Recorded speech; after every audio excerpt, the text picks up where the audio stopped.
السلام عليكم ورحمة الله وبركاته.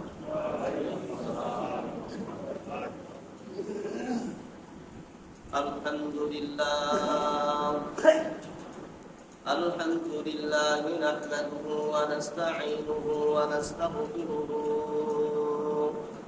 ونؤمن به ونتوكل عليه ونعوذ بالله من شرور أنفسنا ومن سيئات أعمالنا من يهده الله فلا مضل له ومن يضلله فلا هادي له ونشهد أن لا إله إلا الله وحده لا شريك له ونشهد أن سيدنا وسندنا وحبيبنا وطبيبنا ومولانا محمد الذي أرسل إلى الناس كافة بشيرا ونذيرا وداعيا إلى الله بإذنه وسراجا منيرا أما بعد فأعوذ بالله من الشيطان الرجيم بسم الله الرحمن الرحيم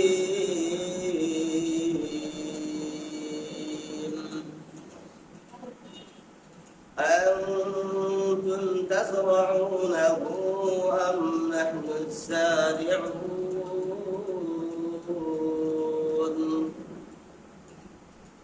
وقال النبي صلى الله عليه وسلم لا يقوم الساعة حتى يقال في الأرض الله الله أو كما قال النبي عليه الصلاة والسلام بلغ العلا بكماله كشف الدجى بجماله حسنت جميع خصاله صلوا عليه وآله সম্মানিত সুধী সমাজ, আল্লাহ পাকের অশেষ মেহেরবানি দয়া ফজল ও করম যে আল্লাহ রব্বুল আলামিন পবিত্র জুমার দিনে কোরআন ও কারীম থেকে কিছু আলোচনা করার শোনার আল্লাহ পাক আমাদেরকে তৌফিক দান করলেন। এজন্য সকলেই অন্তরের অন্তরস্থল থেকে শুকরিয়া জ্ঞাপন করি আলহামদুলিল্লাহ। বান্দা যতদিন দুনিয়াতে থাকবে ততদিন বান্দাকে আল্লাহ পাকের কৃতজ্ঞতা আদায় করতেই হবে, শুকরিয়া আদায় করতেই হবে। কারণ বান্দা দুনিয়াতে আসার আগে থেকে দুনিয়া থেকে যাওয়া পর্যন্ত আল্লাহ পাকের নিয়ামত সে ভোগ করতেই থাকবে। কথা বলেন ঠিক কিনা? মায়ের গর্ভে যখন ছিলাম তখনও আল্লাহ পাকের নিয়ামতে ছিলাম, দুনিয়াতে যখন আসলাম তখনও আল্লাহ পাকের নিয়ামতে ছিলাম। এখন বেঁচে আছি, এখনো আল্লাহ পাকের নিয়ামতেই বেঁচে আছি। অগণিত নিয়ামত আল্লাহ তাআলা আমাদেরকে দান করেছেন। কুরআনে কারীম থেকে আপনাদের সামনে সূরাতুল ওয়াকিয়া 27 নম্বর পারার সূরাতুল ওয়াকিয়া একটা ছোট্ট আয়াত তেলাওয়াত করেছি। এই আয়াতকে সামনে রেখে অল্প কিছু সময় আলোচনা করব ইনশাআল্লাহ তাআলা। আল্লাহ রাব্বুল আলামিন কুরআনে কারীমে বলেন আআনতুম তাসরাউনাহু আম নাহনুস সারিউন। হে দুনিয়ার মানুষেরা, তোমরা দুনিয়াতে কৃষি করো, ক্ষেত খামার করো, ফসল আদি ফলাও। তোমাদের কাছে আমি আল্লাহ পাকের প্রশ্ন, তোমরা জমিনে ফসল ফলাও না আমি আল্লাহ তাআলা ফসল ফলাই? তোমরা জমিনে ফসল উৎপন্ন করো না আমি আল্লাহ উৎপন্ন করি? আল্লাহ পাকের এই কথাটা বুঝে থাকলে সংক্ষেপে বলেন, আমরা কি জমিনে ফসল উঠাই, উৎপন্ন করি না আল্লাহ করে? আমরা জমিনে ধান পাওয়ার জন্য সর্বপ্রথম কি আমরা ধান গাড়ি না ধানের চারা গাড়ি? ধানের চারাও গাড়ি না, দেখা যায় যে ধানের চারা গাড়ি, একটা ছোট্ট একটা চারা, একটা গাছ আমরা গাড়ি। এটাকে আল্লাহ রাব্বুল আলামিন ধীরে ধীরে বড় করতে করতে করতে করতে ওই পর্যায়ে নিয়ে যায় যেই পর্যায়ে এটার ভিতর থেকে ধানের ফুল বাইর হবে, তারপরে ফুল বাইর হবে, তারপরে ধান বাইর হবে, ধানের ভিতর থেকে আল্লাহ চাউল বার করে। কথা বলেন ঠিক কিনা? তো আল্লাহ ওইটাই বলেন, আনতুম তাজরাউনাহু আম নাহনু সারিউন, তোমরা কি ধান ফলাও, তোমরা কি ক্ষেত থেকে ফসল দাও না আমি আল্লাহ তাআলা তোমাদেরকে ফসল দিই? কে ফসল দেয় ভাই? আল্লাহ তাআলা ফসল দেয়। আল্লাহ রাব্বুল আলামিন বুঝায়া দিলেন, তোমরা শুধু চেষ্টা করো, আমি আল্লাহ কি করি? ফসল দেই। তুমি চেষ্টা করবা, আমি আল্লাহ তাআলা তোমাদেরকে ফসল দেব। এই যে জমিনে দেখা যায় পুরা কান্দরকে কান্দর, বনের পর বন দেখা যায়, শুধু ধান আর ধান ধান। এত ধান আমরা তো গাড়ি নাই, আমরা গাছি বলেন, আমরা তো এত ধান গাড়ি নাই। আমরা যদি মনে করি যে আমরা গাড়ার পরে হয়েছে, আমাদের ধান থেকে হয়েছে, আমাদের চেষ্টায় হয়েছে, তাহলে আমরা তো আর এত ধান গাড়ি নাই। কথা বলেন ঠিক কিনা? এক একটা গাছের মধ্যে আল্লাহ তাআলা কত পুরা পর্যন্ত ধান দিয়ে দিয়েছে। ওই কথাটাই আল্লাহ বলেন যে আমি আল্লাহ তাআলা তোমাদেরকে দান করি। রাসূল করিম সাল্লাল্লাহু আলাইহি ওয়াসাল্লামের অগণিত হাদিস সমূহ থেকে একটা হাদিস নিয়ে এসেছেন রাসূলুল্লাহ সাল্লাল্লাহু আলাইহি ওয়াসাল্লাম। নবী করিম সাল্লাল্লাহু আলাইহি ওয়াসাল্লাম বলেন, বনি ইসরাইল নামে তোমরা সবাই ছিল, একটা গোত্র ছিল। বনি ইসরাইলের মাঝে তিনটা ব্যক্তি ছিলেন, তিন রকমের তিনজন ব্যক্তি ছিলেন। বিশ্বনবী বলেন, বনি ইসরাইলের মাঝে তিনজন ব্যক্তি ছিল, তাদের মধ্যে থেকে একজন ছিল কুষ্ঠরোগী, আরেকজন ছিল টাকওয়ালা, আরেকজন ছিল অন্ধ। কয়জন হইল? তিনজন। তিনজন ব্যক্তি ছিলেন। একজন ছিলেন কুষ্ঠরোগী, যার শরীরের চামড়ার রং সাদা হয়ে যায়, ফ্যাকাশে হয়ে যায়, একে বলা হয় কুষ্ঠরোগী। আরেকজন ছিল টাকওয়ালা, মাথায় কোনো চুল নাই, মাথায় কোনো চুল নাই। আরেকজন ছিল জন্ম থেকে অন্ধ। এই তিনজন, এই তিন শ্রেণীর তিনজন মানুষকে আল্লাহ তাআলা পরীক্ষা করতে চাইলেন। আল্লাহ রাব্বুল আলামিন এই তিনজন বান্দাকে পরীক্ষা করার জন্য আল্লাহ রাব্বুল আলামিন একজন ফেরেশতা পাঠালেন। আল্লাহ বলেন, ফেরেশতা যাও, এই তিনজন ব্যক্তিকে পরীক্ষা করব। পরীক্ষা করার নিয়ম কি হবে? আল্লাহ রাব্বুল আলামিন ফেরেশতাকে জানাইয়া দিলেন। ফেরেশতা আসলো। সর্বপ্রথম ফেরেশতা আসে কুষ্ঠরোগীর কাছে, আসে তাকে বলে, ভাই তোমার কাছে কোন জিনিসটা সবচেয়ে বেশি প্রিয়? যে অসুস্থ হয় তার কাছে কোনটা বেশি প্রিয় হবে বলেন? সুস্থতা। তো কুষ্ঠরোগী বলেন, তুমি কে ভাই? আমি জানি না, চিনি না। আমার কাছে পছন্দনীয় হইল আমার শরীরের চামড়া যেন ভালো হয়ে যায়, আমার শরীরের রং যেন ভালো হয়ে যায়। শরীরের রং ভালো না হওয়ার কারণে আমি মানুষের কাছে গিয়া বসতে পারি না, মানুষ আমাকে ঘৃণা করে। আমার কাছে সবচেয়ে বেশি প্রিয় হইল আমার শরীরের রং ভালো হয়ে যাওয়া, আমার চামড়া ভালো হয়ে যাওয়া, এটা আমার কাছে সবচেয়ে বেশি প্রিয়। ফেরেশতা ওই ব্যক্তির শরীরের মধ্যে হাত বুলাইয়া দিলেন, হাত মুছে দিলেন। সাথে সাথে ওই ব্যক্তির শরীরের চামড়ার রং ভালো হয়ে গেল, চামড়া গুলা ভালো হয়ে গেল, শরীরের রং ভালো হয়ে গেল। এবার তাকে বলে, ভাই তোমার কাছে দুনিয়ার মধ্যে কোন মালটা সবচেয়ে বেশি প্রিয়? এক একজনের কাছে এক একটা প্রিয় হয়, কথা বলেন। সবার কাছে তো এক মাল পছন্দ না। তো এই ব্যক্তি বলেন যে আমার কাছে সবচেয়ে বেশি প্রিয় হইল উট। কোনটা পছন্দনীয়? মানে দুনিয়াতে যত সম্পদ আছে তার মধ্যে থেকে উট আমার কাছে সবচেয়ে বেশি প্রিয়। তো ফেরেশতা তাকে একটা গর্ভবতী উটনি দান করলেন। গর্ভবতী উটনি দান করে দোয়া করলেন, আল্লাহ তাআলা তোমার এই উটনির মধ্যে বরকত দান করুন। ফেরেশতা দোয়া করে চলে গেছে। ফেরেশতা দ্বিতীয় ব্যক্তির কাছে যায়, যে ছিল টাকওয়ালা, মাথায় চুল ছিল না, তার কাছে গিয়ে বলে, ও ভাই, তোমার কাছে সবচেয়ে প্রিয় কোন জিনিস? টাকওয়ালা বলে, আমার মাথায় চুল নাই। চুল না থাকার কারণে মাথাটা আমার ফ্যাকাশে দেখা যায়, মানুষ আমাকে পছন্দ করে না, মানুষের সমাজে আমাকে বসতে দেয় না, আমার খুব খারাপ লাগে, আমার খুব ব্যথা লাগে। জন্ম থেকে আমার মাথায় চুল নাই। আমার কাছে সবচেয়ে বেশি প্রিয় হইল যদি আমার মাথার মধ্যে চুল চলে আসে, আমার মাথায় চুল চলে আসে, এটা আমার কাছে সবচেয়ে বেশি প্রিয়। ফেরেশতা তার মাথায়ও হাত বুলাইয়া দিল।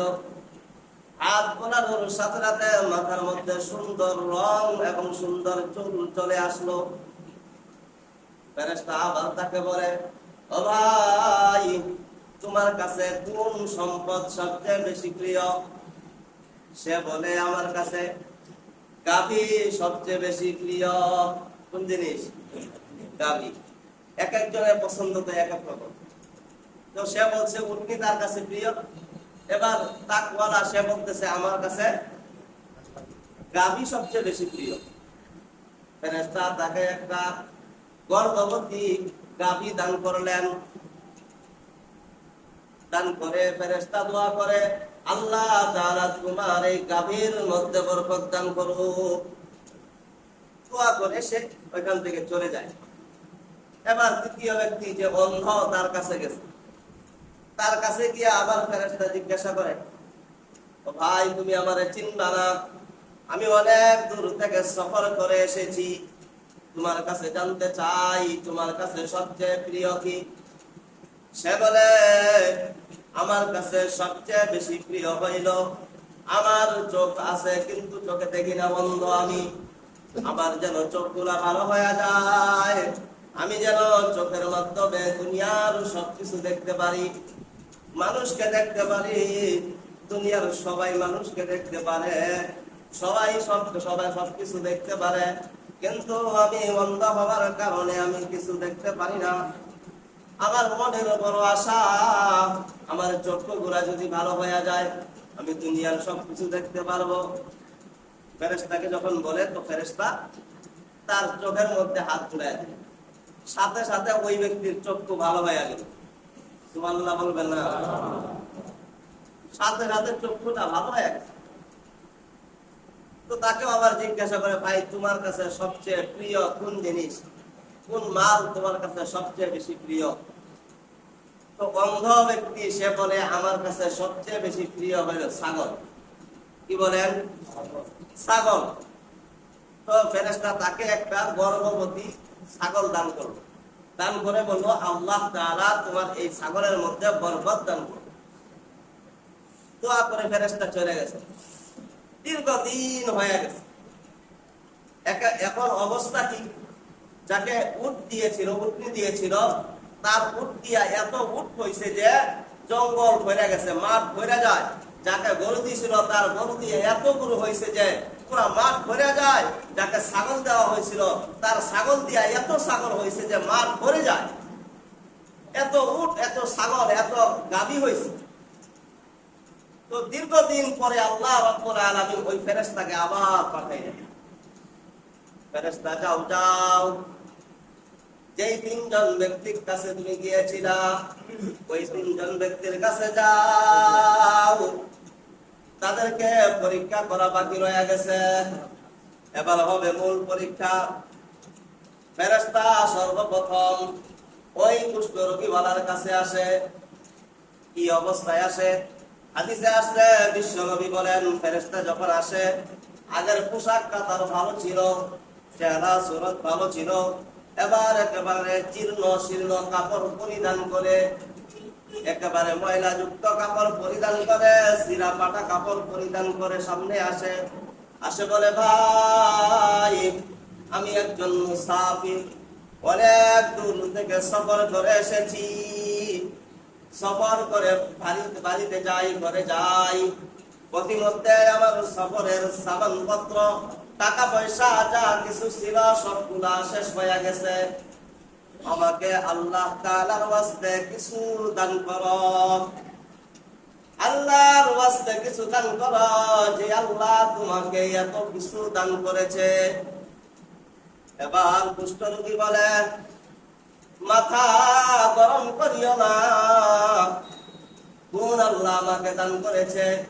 তুমি ভুল বলতেছ, এত উট দেখতেছ, মাঠ ভর্তি উট, এই সকল উট তো আমার ইনকামের, এই সকল উট আমার বাপ দাদা থেকে পেয়েছি, আমার মা বাবার, আমার বাপ দাদার পৈতৃক সম্পদ থেকে পেয়েছি, অনেক কষ্টে এগুলাকে ইনকাম করেছি এবং ধরে রেখেছি, আর তুমি বলতেছ আল্লাহ আমাকে দান করেছে। না না, বলো তুমি চাইতেছ আল্লাহর ওয়াস্তে এই টাকাগুলা, এই সম্পদগুলা সব আমি কামাই করেছি, তোমাকে দেওয়া যাবে না। ফিরে দিল যে না, এগুলা দেওয়া যাবে না, এগুলো সব আমার এবং আমার বাপ দাদার পৈতৃক সম্পদ থেকে আমি পেয়েছি, তোমাকে দেওয়া যাবে না। অন্য কোথাও যাও ভাই, আমার কাছে দাঁড়ায় থাকা কোনো লাভ নাই, আমি দিব না তোমায় একটা উটও দিব না, একটা টাকাও দিব না, যাও অন্য কোথাও যাও। ফেরেশতা বলেন, ভাই একটু চিন্তা করে দেখো। বলে, না আমার সম্পদ আমি তোমাকে দিব না, আবার চিন্তা করব কেন? কেন চিন্তা করব? আমি দিব না, যাও চলে যাও। ফেরেশতা বলেন, ঠিক আছে ভাই, আল্লাহ তাআলা তোমাকে পূর্বে যেমন করেছিল, যেমন তুমি পূর্বে ছিলা, আবার যেন আল্লাহ তাআলা তোমাকে পূর্বের অবস্থায় করে দেয়, যদি তুমি মিথ্যাবাদী হও। মিথ্যাবাদী হইলে পূর্বের মতো যেন আবার আল্লাহ তাআলা করে দেয়। বলেন, এই ব্যক্তি কি সত্যবাদী না মিথ্যাবাদী? আল্লাহ রাব্বুল আলামিন ফেরেশতার দুয়ার সাথে সাথে তাকে পূর্বের অবস্থায় আবার ফিরাইয়া দিল। গায়ের রং আবার কুষ্ঠরোগীর মতো হয়ে গেল। এতগুলা সম্পদ ছিল, একটাও নাই, সব শেষ হয়ে গেছে। ফেরেশতা দ্বিতীয় ব্যক্তির কাছে যায়, যার মাথায় চুল ছিল না, তাকওয়ালা, তাকে গিয়া বলে, ভাই আমি অনেক দূর থেকে সফর করে আমার ঘরে যাই, রাস্তার মধ্যে আমার সফরের জিনিসপত্র শেষ হয়ে গেছে, টাকা পয়সা শেষ হয়ে গেছে, আমি কয়েকদিন যাবৎ অনাহারে রয়েছি, আমার প্রচুর ক্ষুধা। আল্লাহ তোমাকে এতগুলা গাভী দান করেছে, ওই আল্লাহর ওয়াস্তে আমি তোমার কাছে একটা গাভী চাই, যে গাভী দিয়া আমি নিজের ঘরে ফিরে যাইতে পারি। এবার গাভীওয়ালা তাকওয়ালা বলে, কে বলেছে তোমাকে এই গাভীগুলা আল্লাহ আমাকে দিয়েছে? না না, আমি দিন রাত শ্রম দিয়া ইনকাম করিয়া আমি এই গাভীগুলার মালিক হয়েছি, সুতরাং এখান থেকে আমি তোমাকে একটাও দান করতে পারবো না। অন্য কোথাও যাও, আমার কষ্টের সম্পদ তোমাকে দিতে পারবো না। ফেরেশতা বলে, ভাই একটু ভেবে চিন্তে দেখো, মুসাফিরকে দেওয়া যায় কিনা, আমি খুব অভাবী হয়ে গেছি, সফরে বাইরে হওয়ার কারণে যদি সম্ভব হয় দাও। বলে, না আমি তো বলেছি তোমাকে দিব না, দিতে পারবো না, যাও অন্য কোথাও যাও। ফেরেশতা তাকেও বলে, ও ভাই তুমি যদি মিথ্যাবাদী হয়ে থাকো, তাহলে আল্লাহ রাব্বুল আলামিন তোমাকে পূর্বে যেমন করেছিলেন আবার যেন ওই রকম করে দেয়। ফেরেশতা আবার দোয়া করার সাথে সাথে এই তাকওয়ালা হয়ে গেছে, তার মাথায় আর কোনো চুল নাই, তার যত ধন সম্পদ ছিল সব ধন সম্পদ শেষ হয়ে গেছে।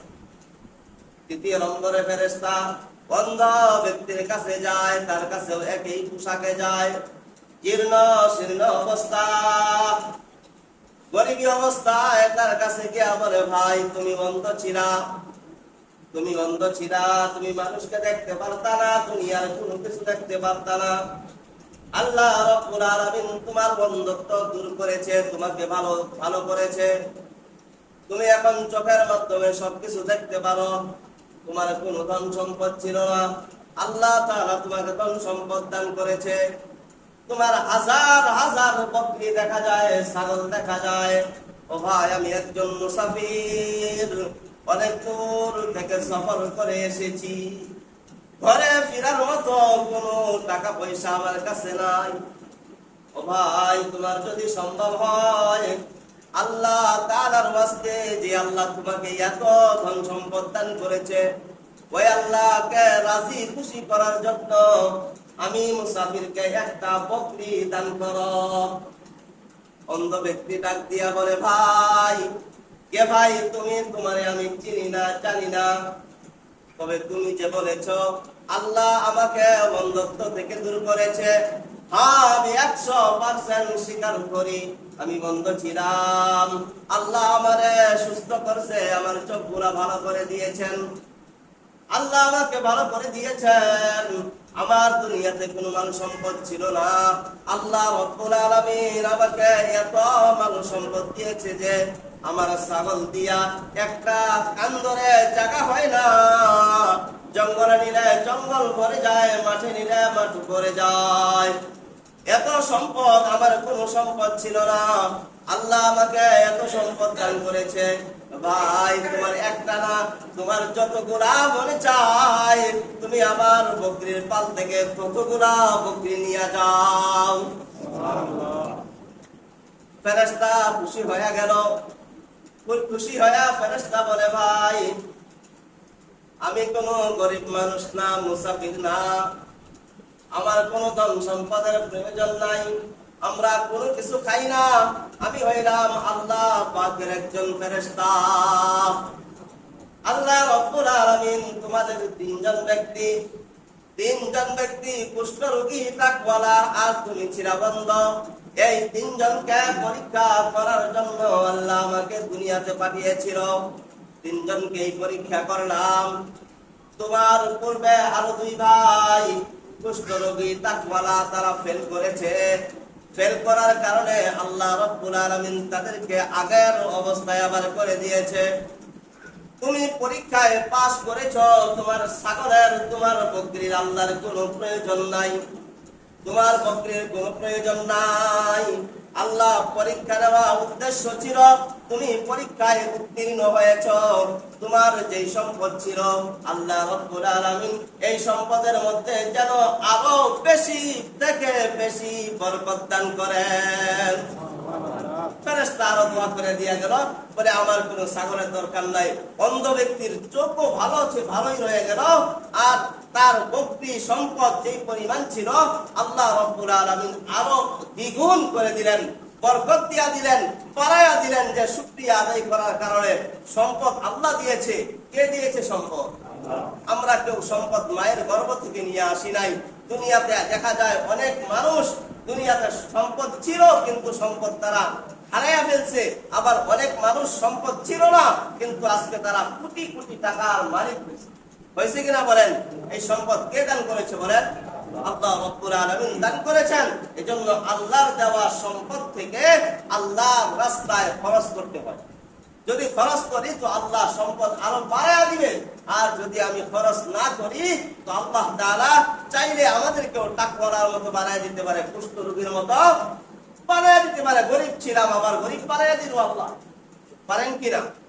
পারেন। এই জন্য আল্লাহ পাকের সম্পদ থেকে আল্লাহর রাস্তায় বেশি থেকে বেশি খরচ করব। আল্লাহ রাব্বুল আলামিন আমাদেরকে তৌফিক দান করেন।